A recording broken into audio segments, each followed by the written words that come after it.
और मुझे उम्मीद है कि आप हमारी उम्मीदों पर, अपने माता पिता की उम्मीदों पर, अपने गुरुजनों की उम्मीदों पर खरा उतरेंगे। सीटें कम हैं, लोग ज़्यादा हैं, इसलिए अपनी एक सीट सुरक्षित करने के लिए आपको औरों से ज़्यादा मेहनत तो करनी।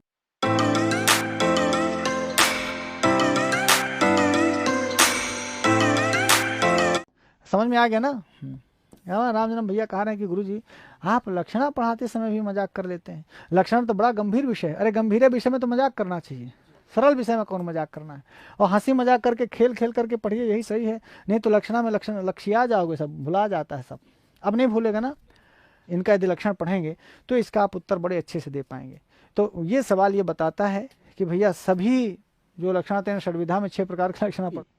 राम जन्म हमसे कह रहे थे गुरुजी, ये झूठ बात नहीं है, कह रहे थे गुरुजी हमको कुछ नहीं आएगा तो हम बीबी मार के चले आएंगे, इसलिए कि बीबी ही हमको पढ़ने भेजी हैं। और जब सर आप पढ़ाते हैं तो बीबीए ज़्यादा सही होता है। नहीं तो हम तो ये नहीं कह रहे भैया कि बीबीए सही होता है, ए भी सही होता है, सी भी होता है, डी भी होता है, लेकिन राम जन्म भैया का अपना होगा। भैया इनका बीबी से लगाव है, बी वाले विकल्प से। कहें गुरुजी जब कुछ नहीं बनेगा, एकदम से कुछ नहीं बनेगा तो बी मार के चले आएंगे। ठीक, मार के चले आइए, कुछ तो मारना ही पड़ेगा, बीबीए मार के चले आए। और यदि नहीं होगा तो बीबीए का कहा कि तुम इनका मार के आए रहे ना, बीबी वाला विकल्प भरे रहे, तो तुरंत चक्कर में नहीं बा। तो कब केहू का कहा तो रही, और हो जाएगा तब भी कहे कि तोरे चक्कर में होगा। यार लगता है कि ऑनलाइन पढ़ने वाले राम जन्म को फॉलो करिए, हमको नहीं। हम तो बिल्कुल एक बार नहीं कहेंगे, नहीं तो जो गलत करके आएंगे फिर हमको गरियाएंगे कि गुरुजी आप कह रहे हो कि बी सही हुई।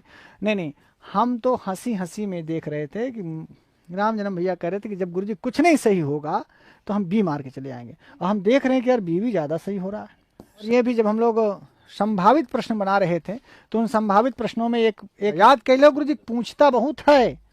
हाँ बोलो। पढ़ रहे थे तो मैंने आपको बताया था कि किस क्रम से आपको पढ़ना है ना, तो उसी क्रम से आप हमेशा ध्यान रखिएगा, कभी गलत नहीं करेंगे। आयुर्वेदम शुद्ध कोई 4 विकल्पों में से एक जिसको आप बहुत अच्छे से जानते हैं, नो डाउट, जिसमें रत्ती मात्र संदेह नहीं है, उसको पहले ढूंढ लो। उसके बाद यदि 2 विकल्प बचता हो तब फिर दूसरा ढूंढो, नहीं तो उसी मार के जयराम जी के चले आओ। गलत हो जाए तो हमारी जिम्मेदारी, और यदि तुम अपने हिसाब से गलत करो तो तुम्हारी जिम्मेदारी। समझ गए गुरुजी? अब देखो सभी के उदाहरण आपको मम्मट के अनुसार याद कर लेना चाहिए, पढ़ लेना चाहिए। ध्यान रखिएगा, इसके पहले हम लोग एक संभावित प्रश्न लक्षणा पर दिए हैं, उसे भी जरूर देख लीजिएगा। ये तो PYQ है। संभावित लक्षणा पर और क्या सवाल बन सकते हैं उनकी चर्चा हम लोगों ने परीक्षा दृष्टि में इसके पहले ही कर चुके हैं, नोट्स बना करके। PYQ तो अभी चल रहा है और बहुत सारा PYQ भी आपको दे चुकी भाई, कंप्लीट कर लिया है। दिन भर पढ़ाते हैं गुरुजी, यहाँ आते हैं क्यों? केवल एक बार 4 बजे हम आपको दिखते हैं, एक बार 12 बजे दिखते हैं, और बाकी देखे होंगे 4 बजे तक तो चेहरा हमारा धुआं धुआं हो जाता है। इसका मतलब कि दिन भर हम लोग धुआं धुआं करते ना।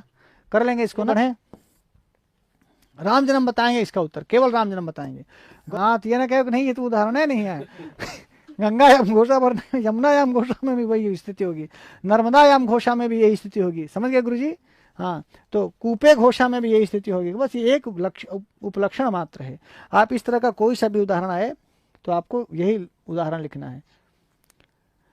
हले शब्द के गम्येत्र व्यंजनान्ना पराक्रिया, तो इस लक्षण को भी पढ़ के जाइएगा। आप पढ़ रहे थे PYQ लक्षणा शब्द शक्ति पर आधारित और व्यंजना शब्द शक्ति पर आधारित। तो मित्रों व्यंजना और लक्षणा पर आधारित हमारी जो PYQ थी वो पूरी हुई। क्रैश कोर्स ये है ऑपरेशन PGT 2025 परीक्षा दृष्टि।